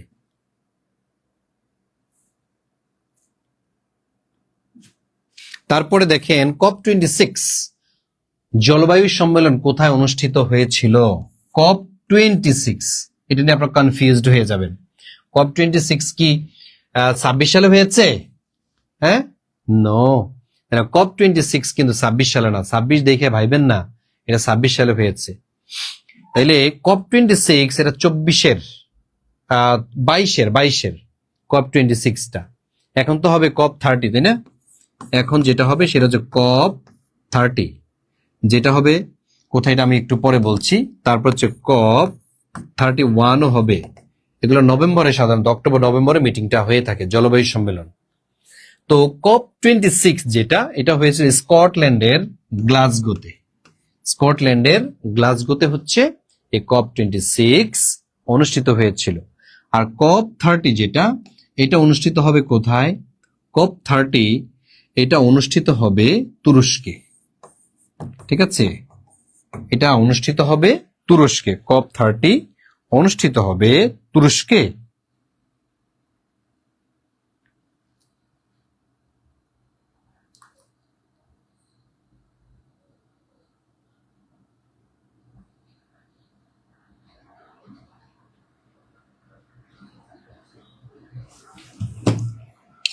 তাহলে COP26 এটা অনুষ্ঠিত হয়েছিল কোথায়? স্কটল্যান্ডের গ্লাসগোতে। এতটুকু শেষ, সমাপ্ত। তারপরে আসেন পরবর্তী প্রশ্নে আমরা যাওয়ার আগে আমি আবারও পরিচয় করে দিচ্ছি, আমার ক্লাসটি যতক্ষণ পর্যন্ত চলবে ততক্ষণ অফার চলবে। আমি আজকে মূলত অফার দিচ্ছি আপনাদের জন্য। তা আপনারা যারা অফারটা কাজে লাগাতে পারেন নাই, কপাল পোড়া, আপনারা যারা কপাল পোড়া, ঠিক আছে, লটারি ধরলে আপনারা হাইরা যান, তাই না? এরকম হয়েছে না আপনাদের যে ভাইয়া আমি লটারি তো পাই না? তা আজকের জন্য অফারটা নেন আপনি। আজকের এই অফারে হয়তো সামান্য কিছু আপনি ইনভেস্ট করছেন, এটা নিজেকে উন্নয়নের জন্য, নিজের স্কিল তৈরির জন্য আপনি এখানে ইনভেস্ট করছেন। ঠিক আছে, একবারে অল্প ইনভেস্ট করে আপনি সারা জীবনের লটারিতে আপনি যে মিস করেছেন না, ওগুলার কাফফারা হয়ে যাবে আজকের এই কোর্সে। কাফফারা কোর্সের ফি মাত্র 1499 টাকা। আমার এই লাইভ চলাকালীন সময়ে লাইভ কেটে গেলে 3500 টাকা। সাথে পেয়ে যাবেন 4টা বই, বাংলা, ইংরেজি, সাধারণ জ্ঞান, গণিত, আর সাথে পেয়ে যাবেন শর্ট নোট। আর সবগুলো ফ্রিতে দিব। 1499 টাকার কোর্সে আপনাকে 1200 টাকা মূল্যের বই দিয়ে দিব আমরা। এটা কুরিয়ারের ফিও দিতে হবে না, কুরিয়ারের ফি দিতে হবে না, আমরা আপনাকে পাঠিয়ে দিব নিজে খরচেই। আচ্ছা, হ্যাঁ, এই নাম্বারে পাঠিয়ে দেন, এই নাম্বারে দ্রুত পাঠিয়ে দেন। আমি ক্লাসটি কন্টিনিউ করছি, আপনারা পাঠিয়ে দেন। বাংলাদেশের সংবিধানের অভিভাবক ও ব্যাখ্যাকার কে? বাংলাদেশের যে সংবিধান, এটার অভিভাবক কাকে বলা হয়, অথবা এটার ব্যাখ্যাটা কে করে থাকেন? বাংলাদেশের যে সংবিধান, এটার অভিভাবক বা ব্যাখ্যাকার যিনি, তিনি হচ্ছেন সুপ্রিম কোর্ট। এই সুপ্রিম কোর্ট হলো বাংলাদেশ সংবিধানের ব্যাখ্যা প্রদান করে থাকে, মানুষের যে বেসিক নিডস এটার তদারক করে থাকেন যে ঠিকমতো পাচ্ছে কিনা। তাইলে বাংলাদেশের সংবিধানের ব্যাখ্যাকার বা অভিভাবক বলা হয় এ সুপ্রিম কোর্টকে। ওকে, তারপরে আসেন, বঙ্গবন্ধু শেখ মুজিবুর রহমান কত তারিখে জুলিও কুরি শান্তি পদক লাভ করেন? কি পদক বলেন? শান্তি পদক লাভ করেন। 10 অক্টোবর 1972, 23 মে 1973, 8 জানু 1972, নাকি 17 মার্চ 1973? তাহলে শেখ মুজিবুর রহমানকে জুলিও কুরি শান্তি পদক ফ্রান্স থেকে দেওয়া হয়েছিল 23 মে 1973 সালে। 23 মে 1973 সালে শান্তি প্রতিষ্ঠার জন্য যারা অবদান রাখেন তাদেরকে মূলত জুলিও কুরি পুরস্কারটি বা খেতাবটি প্রদান করে থাকে ফ্রান্স থেকে।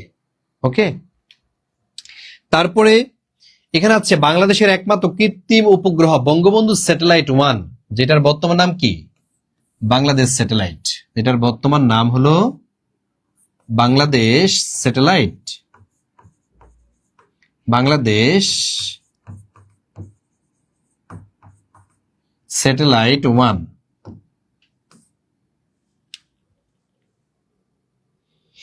তো বাংলাদেশ স্যাটেলাইট 1 এটা হচ্ছে কোন দেশ থেকে উৎক্ষেপণ করা হয়?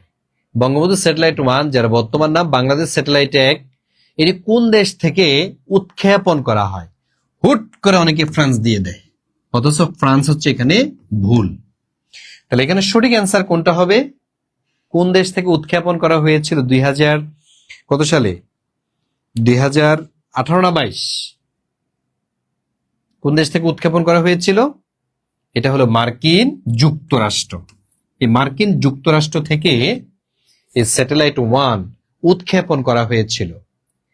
কৃত্রিম উপগ্রহ বাংলাদেশ স্যাটেলাইট 1 এটি মার্কিন যুক্তরাষ্ট্র থেকে উৎক্ষেপণ করা হয়েছিল। মার্কিন যুক্তরাষ্ট্র থেকে উৎক্ষেপণ করা হয়েছিল।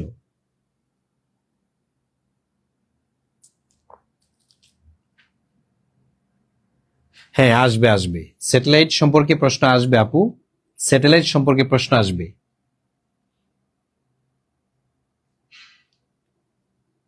তারপর ঐতিহাসিক 6 দফা দাবি বঙ্গবন্ধু শেখ মুজিবুর রহমান কোথায় ঘোষণা করেছিলেন? এটা হয়তো স্কিপ করতে পারে, কিন্তু 6 দফা দাবি তো বাঙালি জাতির মুক্তি সনদ ছিল, তাই না? এই কারণে এটা আসতে পারে। এটা লাহোরে করা হয়েছিল, পাকিস্তানের লাহোরে, পাকিস্তানের যে শহর, বিখ্যাত শহর লাহোর, এখানে 6 দফা দাবি উত্থাপন করা হয়েছিল।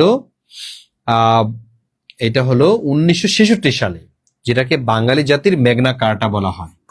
এটাকে কি বলা হয়? এটাকে বাঙালি জাতির মেঘনা কার্টা, বাঙালি জাতির মেঘনা কার্টা হিসেবে পরিচিত এই 6 দফা। এই 6 দফা উত্থাপন করা হয়েছিল বিরোধী দলীয় সম্মেলনে। বিরোধী দলীয় সম্মেলন বলতে তখন তো মুসলিম লীগ ক্ষমতায় ছিল। বিরোধী দল ছিল কোনটা? আওয়ামী মুসলিম লীগ, না Awami League.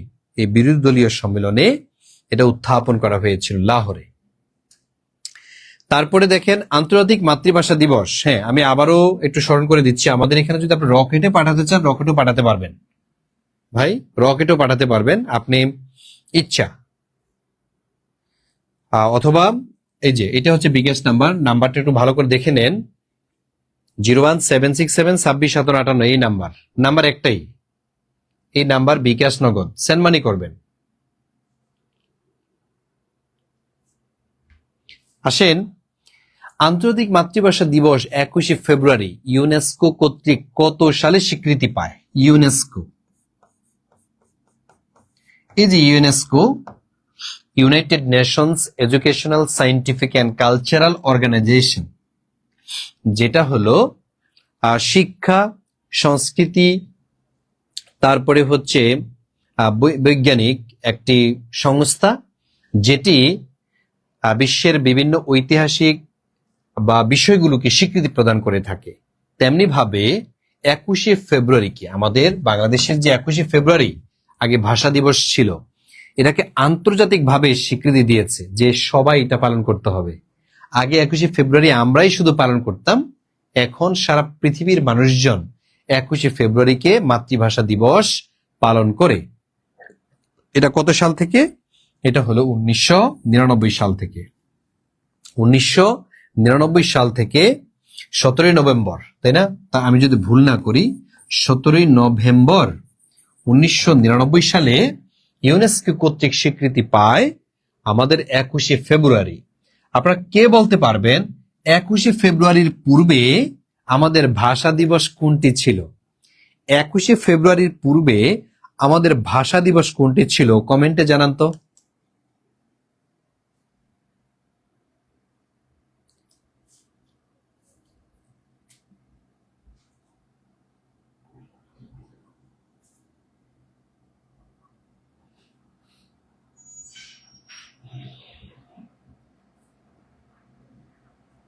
Good, thank you so much.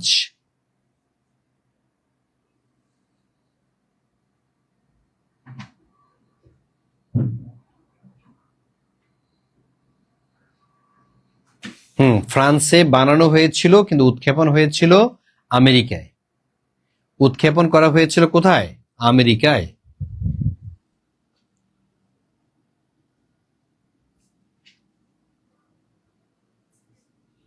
আচ্ছা, হ্যাঁ 11ই মার্চ। যারা 11ই মার্চ দিয়েছেন তাদেরটা সঠিক হয়েছে। তাইলে 11ই মার্চ কি দিবস ছিল? ভাষা দিবস ছিল। এক সময় ভাষা দিবস ছিল কোনটা? এক সময় ভাষা দিবস ছিল এই 11ই মার্চ। বর্তমানে হচ্ছে 21 ফেব্রুয়ারি। 21 ফেব্রুয়ারি, অর্থাৎ 21শে ফেব্রুয়ারির আগে আমাদের ভাষা দিবস ছিল 11ই March. Thank you so much. বাহ, মুস্তফা কামাল, সাইফুল ইসলাম, তারপর নীল অনুভূতি বলছে জানি না, বা কিন্তু আপনারা সঠিকটা বলেছেন, থ্যাংক ইউ। এবার আসেন পরবর্তী প্রশ্ন। রূপপুর পারমাণবিক বিদ্যুৎ কেন্দ্র বাংলাদেশের কোন জেলায় অবস্থিত? এবার সঠিক সহজ একটা প্রশ্ন করেছে যে রূপপুর পারমাণবিক বিদ্যুৎ কেন্দ্র এটা কোথায়? এটা হচ্ছে পাবনাতে অবস্থিত, তাই না? পাবনা কারা কারা আছেন? সাবধানে থাকবেন। রূপপুর পারমাণবিক বিদ্যুৎ কেন্দ্র বাংলাদেশের কোন জেলায় অবস্থিত? এটা কি পাবনাতে, কুষ্টিয়াতে, নাটোরে নাকি রাজশাহীতে? তাহলে সঠিক অ্যান্সার কোনটা হবে? এটা পাবনা। আর এই পারমাণবিক বিদ্যুৎ কেন্দ্রটি প্রতিষ্ঠায় যে রাষ্ট্রটি সবচেয়ে ভূমিকা রাখছে সেটা হচ্ছে রাশিয়া। কারণ কি? রাশিয়া এটাতে পার্টনার রয়েছে, ইনভেস্ট করছে বাংলাদেশ সরকারকে যে আপনারা এটা প্রতিষ্ঠা করেন, এটা থেকে আমরাও সুবিধা নিব। এই কারণে রাশিয়া সরকারের সহায়তায় রূপপুর পারমাণবিক বিদ্যুৎ কেন্দ্রটা স্থাপিত হচ্ছে। তারপর বাংলাদেশের স্বাধীনতার ঘোষণাপত্র প্রথম কোথা থেকে প্রচারিত হয়? মোস্ট ইম্পর্টেন্ট একটা প্রশ্ন, মোস্ট ইম্পর্টেন্ট। স্টার চিহ্ন দেন, এটা স্টার চিহ্ন দেন। বাংলাদেশের স্বাধীনতার ঘোষণাপত্র প্রথম কোথা থেকে প্রচারিত হয়?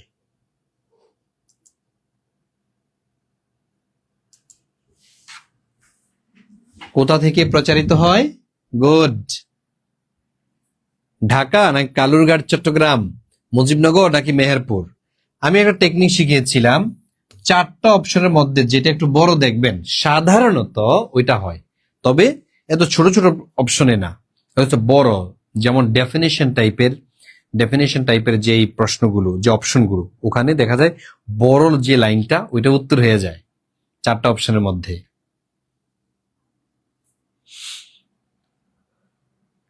আচ্ছা, এবার দেখি কোন বীর শ্রেষ্ঠের মরদেহ পাকিস্তান থেকে বাংলাদেশে এনে মিরপুর বুদ্ধিজীবী কবরস্থানে দাফন করা হয়? মতিউর রহমান, বীরশ্রেষ্ঠ হামিদুর রহমান, বীরশ্রেষ্ঠ মহিউদ্দিন জাহাঙ্গীর নাকি মুস্তফা কামাল? পাকিস্তান থেকে কাকে আনা হয়েছে? পাকিস্তানে ওই যে বিমান বাহিনীর একজন সদস্য ছিল না, পাকিস্তানে বিমান নিয়ে আসার সময় তাকে হত্যা করা হয়েছিল, শহীদ করা হয়েছিল। তিনি আর কেউ নন, তিনি হচ্ছেন বীরশ্রেষ্ঠ মতিউর রহমান। তাকে পরবর্তীতে বাংলাদেশে এনে দাফন কার্য সম্পাদন করা হয়। তার কবর বর্তমানে রয়েছে এই যে মিরপুরের বুদ্ধিজীবী গোরস্থানে। তারপরে দেখেন বাংলাদেশের ভ্যাট বা মূল্য সংযোজন কর চালু হয় কত সালে? এই যে ভ্যাট বা ভ্যালু অ্যাডেড ট্যাক্স, এটাও পরীক্ষাতে এসেছে। তাহলে কত সালে চালু হয়? 91, 93, 95 নাকি 96? ভ্যাট বাংলাদেশের সর্বপ্রথম চালু হয়েছিল 1991 সালে। 1991 সালে বাংলাদেশে প্রথম ভ্যাট চালু হয়েছিল। আর বলতে হবে এই যে ভ্যাট দিবস কোনটি? সংক্ষেপে কি বলা হয়? মূসক। মূসক দিবস কোনটি? এটা আপনারা কমেন্টে জানাবেন। ভ্যাট চালু হয়েছিল 1991 সালে, কিন্তু মূসক দিবস বা ভ্যাট দিবস কোনটি? এটা আপনারা কমেন্টে জানাবেন। আপনারা দেখছি অপশন পুরোটা লিখতে হয়। লিখবেন কেন? আপনারা ক খ গ গ লিখলেই হলো। হ্যাঁ, তাইলে আপনারা তাড়াতাড়ি অ্যান্সার করতে পারবেন। অনেকে দেখা যায় পুরা অপশন লিখে সময় নষ্ট করছেন, হাত ব্যথা করছেন, মনোযোগ নষ্ট হচ্ছে।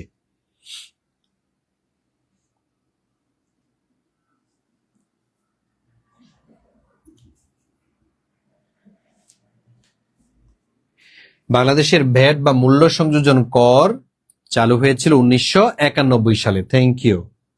1991 সালে। হ্যাঁ, মূসক দিবস। মূসক দিবস কোনটি? 10 জুলাই, তাই তো? 10 জুলাই যারা দিয়েছেন। আবার অনেকে দেখছি 1 জুলাই দিচ্ছে।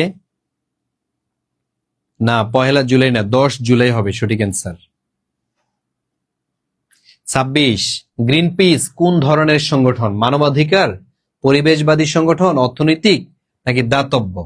দাতব্য তো বটেই, অর্থনৈতিক একবারে উড়িয়ে দেওয়া যায় না, তবে সবচেয়ে বেশি যেটা সেটা হচ্ছে পরিবেশবাদী সংগঠন।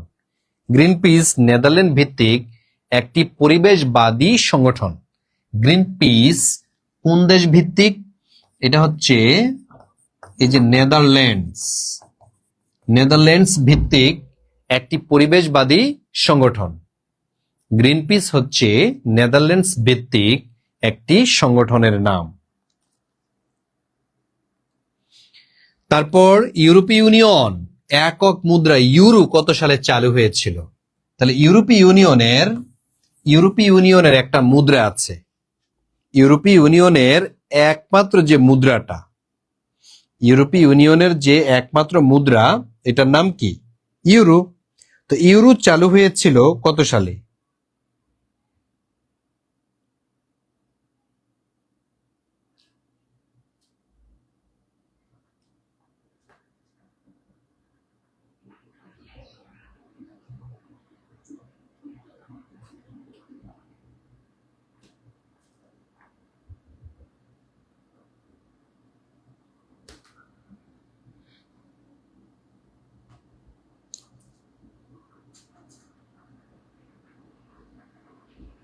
Good, thank you so much. হ্যাঁ, ইউরো চালু হয়েছিল কত সালে? জি, আপনাদের গুলো হয়েছে 1991 সালে 1 জানুয়ারি। 1991 সালের 1 জানুয়ারিতে সর্বপ্রথম ইউরো চালু হয়েছিল। তারপরে পরের প্রশ্ন, মালদ্বীপের মুদ্রার নাম কি? মালদ্বীপ, মনে রাখবেন কিছু দেশের মুদ্রার নাম আছে রুপি, আবার কিছু দেশের মুদ্রার নাম হচ্ছে রুপিয়া। মালদ্বীপের মুদ্রার নাম কি? এটা আপনি মনে রাখবেন এভাবে, যেমন মা ফর মালদ্বীপ, মালদ্বীপ, আর ই ফর ইন্দোনেশিয়া। এই দুইটা দেশের একই রকমের মুদ্রা, ওইটার নাম কি? ওইটা হচ্ছে রুপিয়া, ভারতের চেয়ে একটু বড়। আর যদি বলা হতো ভিএনপিএস, ভারত, নেপাল, পাকিস্তান, শ্রীলঙ্কা, এই 4টা দেশের মুদ্রার নাম হলো রুপি। কি কি বললাম? যেমন ভারত, নেপাল, তারপর হচ্ছে পাকিস্তান ও শ্রীলঙ্কা। তাহলে এই 4টা দেশের মুদ্রার নাম হলো রুপি, আর 2টা দেশের মুদ্রার নাম কি? রুপিয়া। হ্যাঁ, 2টা দেশের মুদ্রার নাম হচ্ছে রুপিয়া। কোনটা? মালদ্বীপ, আরটা হলো ইন্দোনেশিয়া। তাহলে কোনটা বলেন তো? এই যে রুপিয়া, রুপায়া। হ্যাঁ, রুপায়া মূলত হচ্ছে কি হবে এখানে? সঠিক অ্যান্সার হবে রুপিয়া। রুপিয়া হবে, রুপিয়া, রুপায়াহ না, এটা হবে রুপিয়া। এটা হলো মালদ্বীপ ও ইন্দোনেশিয়ার মুদ্রার নাম, মালদ্বীপ ও ইন্দোনেশিয়ার মুদ্রার নাম। এরকম ছন্দ দিয়ে মুদ্রার নাম মুখস্থ রাখা যায়, ছন্দ দিয়েও। আপনাদেরকে এই কারণে বলছি মানচিত্র দুইটা একটু সংগ্রহ করে নেন, ওখানে মুদ্রার ছন্দগুলো দেয়া আছে, ঠিক আছে? মুদ্রার যে ছন্দ মানচিত্রে দেয়া আছে, বুঝতে পেরেছেন? মানচিত্রে দেয়া আছে, আপনারা সংগ্রহ করে ওই অংশটা মুখস্থ করে নেবেন। আর ইদানিং কেন যেন এই মুদ্রা থেকে বেশি প্রশ্ন আসতেছে, মুদ্রা এই টপিকটা থেকে সবচেয়ে বেশি প্রশ্ন আসতেছে কেন যেন।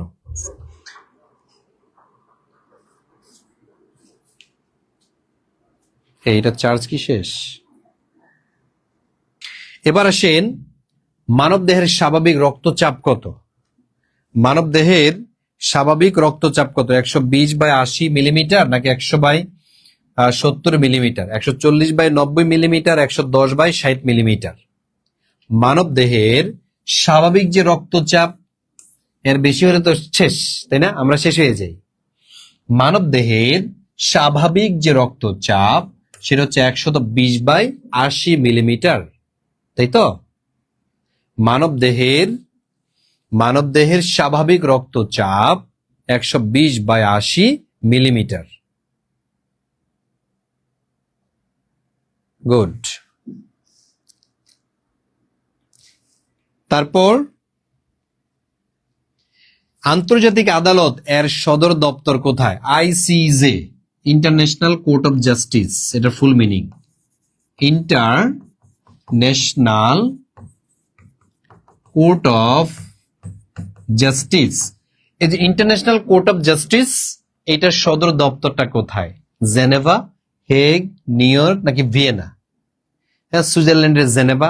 নো, এখানে কিন্তু আদালত নাই। তাহলে কোথায় আছে? হেগ, নেদারল্যান্ডের হেগে আইসিজে এর সদর দপ্তর। বলতে হবে আইসিসি এর সদর কোথায়?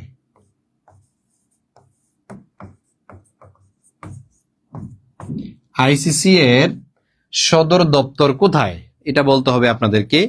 আইসিসি এর সদর দপ্তর কোথায়? আইসিজে যেটা, এটা সদর দপ্তর যদি নেদারল্যান্ডের হেগে হয়, আইসিসি ইন্টারন্যাশনাল ক্রিমিনাল কোর্ট, এটার সদর দপ্তরটা কোথায় এটা কমেন্টে জানিয়ে দিবেন আপনারা।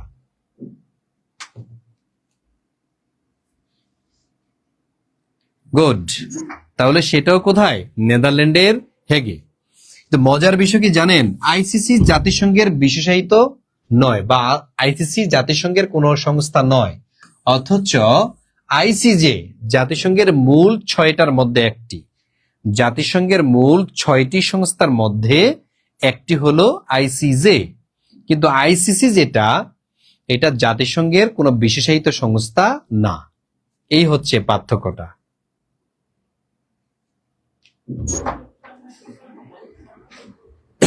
তারপরে দেখেন, কম্পিউটার বা মোবাইলের অস্থায়ী মেমোরি বা স্মৃতিশক্তি কি বলা হয়? আপনারা তো র্যাম রমের নাম শুনেছেন না? র্যাম, আরটা হচ্ছে রম। এটা হলো অস্থায়ী, তাই না? আর এটা কি? স্থায়ী। এখানে বলেছে অস্থায়ী মেমোরি, তাহলে বলেন সঠিক কোনটা হবে? অ্যান্সার আপনারাই করে ফেলেন। কম্পিউটার বা মোবাইলের অস্থায়ী মেমোরি বা স্মৃতিশক্তিকে কি বলা হয়? রম, র্যাম, হার্ড ডিস্ক নাকি ক্যাশ? কোনটা হবে? সঠিক অ্যান্সার পেয়ে গেলাম, সেটা হচ্ছে র্যাম। বিদ্যুৎ চলে যাওয়ার সাথে সাথে সব তথ্য মুছে যায়, এটা হচ্ছে কোথায়? এটা হচ্ছে র্যামে। বিদ্যুৎ চলে যাওয়ার সাথে সাথে মুছে যায় না, এটা কোথায়? এটা হচ্ছে রমে। এ হলো পার্থক্যটা। বাংলাদেশের প্রথম ভৌগোলিক নির্দেশক পণ্য কোনটি? এটাও পরীক্ষা আসছে, মোস্ট ইম্পর্টেন্ট। কেন জানে এখন এই জিআই থেকে প্রশ্নটা বেশি আসে। কয়েকটা টপিক আছে ধারাবাহিকভাবে এখান থেকে প্রশ্ন আসে, তার মধ্যে এটি একটি। বাংলাদেশের প্রথম ভৌগোলিক নির্দেশক পণ্য কোনটি? ইলিশ মাছ, জামদানি শাড়ি, কাটারি ভোগ চাল নাকি খিরিসাপাতি আম? তাহলে সেটা হবে শাড়ি, শাড়ি। ঠিক আছে, জামদানি শাড়ি, এটা হচ্ছে বাংলাদেশের প্রথম জিআই পণ্য। দ্বিতীয় যেটা সেটা হচ্ছে আমাদের চাঁদপুরের ইলিশ। খেয়েছেন? সেই স্বাদ, চাঁদপুরের ইলিশ, পদ্মার ইলিশ। আচ্ছা, তো এই হচ্ছে বিষয়গুলো। তো আপনারা যারা আমাদের কোর্সে যুক্ত হতে চান, আমি কোর্সটি ওপেন রাখলাম আপনাদের জন্য। যারা যারা যুক্ত হবেন এই 1499 টাকা দিয়ে আমাদের এই কোর্সে যুক্ত হবেন। এই কোর্সে আপনাদের সময় একবার অল্প। আপনারা জানেন এই 3-4 মাসের মধ্যে শিক্ষক যে ঘাটতি, এটা শিক্ষামন্ত্রী মহোদয় বলেছেন যে এটা ইনশাল্লাহ আমরা পূরণ করে দিব। যেহেতু উনি বলেছেন, আশা করি যে এটা একটা সমাধান হয়ে যাবে। আগে এনটিআরসি বলেছে, অমুক বলেছে, কোচিং বলেছে, সবকিছু বাদ দিয়ে এখন স্বয়ং শিক্ষামন্ত্রী বলেছেন। আশা করি যে এটার সমাধান হয়ে যাবে 3-4 মাস বা 6 মাসের মধ্যে। ইভেন প্রাইমারি শিক্ষক নিয়োগ পরীক্ষা আর যে প্রধান শিক্ষক, এটা খুব শীঘ্র হয়ে যাবে এবং সহকারী নিয়োগ সার্কুলারও খুব শীঘ্রই আবারও আরেকটা আসবে। কারণ সবচেয়ে বেশি শিক্ষক ঘাটতি রয়েছে প্রাইমারিতে। আমি শিক্ষামন্ত্রী মহোদয়ের একটা মিটিং এ ছিলাম, ঠিক আছে, সরাসরি মিটিং এ ছিলাম। সেখানে দেখেছি যে প্রাইমারি শিক্ষকরা, এমনও প্রাইমারি স্কুল রয়েছে যেখানে মাত্র টিচার আছে 2-3 জন। বলেন, একটা প্রাইমারি স্কুলে 3 জন শিক্ষক দিয়ে কেমনে চালায়? কি পরিমাণ কষ্ট হয়, বা বাচ্চারা কি শিখতেছে, তাই না? সেই শিক্ষক ঘাটতি পূরণ করার জন্য সরকার যেই পদক্ষেপ নিয়েছেন এবং এই বছরে যে বাজেট ঘোষিত হয়েছে, সে বাজেটের মধ্যে সর্বোচ্চ প্রায়োরিটি দেওয়া হয়েছে শিক্ষাকে। মাননীয় প্রধানমন্ত্রী শিক্ষার প্রতি বেশি গুরুত্ব আরোপ করেছেন। আশা করি যে শিক্ষা আশার আলো দেখবে, এটা আমরা আশা করি। সুতরাং এই চান্সটা, এই অপরচুনিটি আপনারা কাজে লাগান, ঠিক আছে? আপনারা টেবিলমুখী হন, পড়াশোনা করেন, কারণ কোনো প্রকার হাঙ্কি পাঙ্কি আর চলবে না। এই জন্য আপনাদেরকে হামলি রিকোয়েস্ট করবো আমি, আজকের এই ক্লাসটি এই মুহূর্তে যারা আমাকে দেখছেন কিন্তু এখনো আমাদের কোনো কোর্সে আপনি যুক্ত নয়, আপনাকে আমি সাজেস্ট 2টা কোর্সে আপনার যাতে নাম থাকে। একটা কোর্স হচ্ছে 3 নাম্বার, আর একটা হচ্ছে এই যে থাকবেন, আর হচ্ছে 19তম নিবন্ধনের যে ফুল কোর্স, এটাতে ভর্তি হয়ে থাকেন।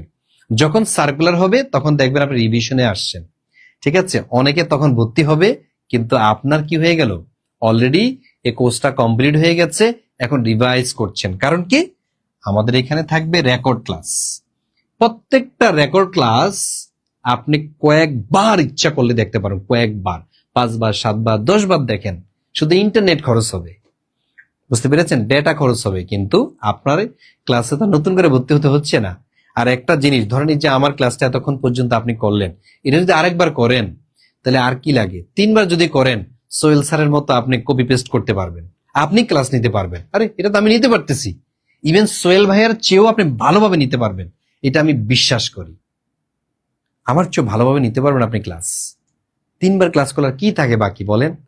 কত কি পড়িয়েছি আমি আমার এই একটা ক্লাসের মধ্যে, মাত্র 1.5-2 ঘন্টার ক্লাসের মধ্যে এত ইনফরমেশন যদি আপনি 2 বার 3 বার ক্লাস করেই যদি মুখস্থ রাখতে পারেন, একটা সময় দেখা যাবে যে ইংলিশের, গণিতের, বাংলার এগুলো যদি এরকম 2-3 বার করে করতে পারেন, তাহলে সময়টাও কোয়ালিটি স্পেন্ড হলো, আবার আপনার স্কিলও বাড়লো, এবং কি চাকরির জগতে আপনি অনেকটা এগিয়ে থাকলেন। ইনশাল্লাহ সফলতা আপনার। আপনি যদি চান আপনি আমাদের সাথে যুক্ত থাকেন, আমাদের সাথে যুক্ত থাকলে যেটা হবে, আমরা আপনাকে গাইড করব। আমাদের এখানে বাংলা, ইংরেজি, সাধারণ জ্ঞান, গণিত, এই 4টা বই আপনাকে ফ্রিতে দেওয়া হবে। আমাদের এখানে ভর্তি হতে হলে এই যে 2টা নাম্বার দেওয়া আছে, একটা হচ্ছে রকেট নাম্বার আর একটা বিকাশ নগদ নাম্বার। উপরের যে নাম্বারটা 01767265758, এই নাম্বারটা হচ্ছে বিকাশ বা নগদ। আপনি সেন্ড মানি করবেন, সেন্ড মানি করে আপনি এই নাম্বারে কল দিবেন অথবা মেসেজ দিবেন যে ভাই আমি টাকা পাঠিয়েছি, আমাকে গ্রুপে অ্যাড করেন। আমি একটা গ্রুপে আপনাকে অ্যাড করব, যে গ্রুপে শুধু ভর্তিকৃতরাই অ্যাড হতে পারে, অন্য কেউ না। সেখানে আমরা আপনাকে গাইড করব, আপনাকে শিডিউল দিব। তারপরে আপনার এই যে আমরা ফ্রি ক্লাস নেই মাঝে মাঝে, এই ফ্রি ক্লাসের লিঙ্কটাও আপনাকে দেওয়া হবে, ঠিক আছে? আপনারা যারা আমাদের এখানে আছেন তারা তো সাক্ষী, তাই না? আমরা তো ফ্রি ক্লাস, এমন না যে ফ্রি ক্লাস আপনাদের যারা ভর্তি হয়েছেন তাদের জন্য আমরা দেই না, এমন তো না। যারা ভর্তি হয়েছে তারাও পায় এই ফ্রি ক্লাসগুলো, ঠিক আছে? আর যারা ভর্তি হয়েছেন তারা তো একবারে নির্ভেজাল ক্লাস পাচ্ছেন, ঠিক আছে? একবারে নির্ভেজাল ক্লাস পাচ্ছেন আমাদের এখানে। তো আমি লাইভটা কেটে দিব না, আর 10 মিনিট আমি রেখে দিব। যখন লাইভ কেটে যাবে তখন 3500 টাকা দিতে হবে। আর লাইভ চলাকালীন সময় যদি কেউ ভর্তি হন মাত্র 1499 টাকা দিয়েই আপনি ভর্তি হতে পারছেন। তো এই হচ্ছে আমার কাছ থেকে অফার। আর কি করতে পারি বলেন, বলেন আর কি করতে পারি? এর চেয়ে বড় সুযোগ কি আর হতে পারে?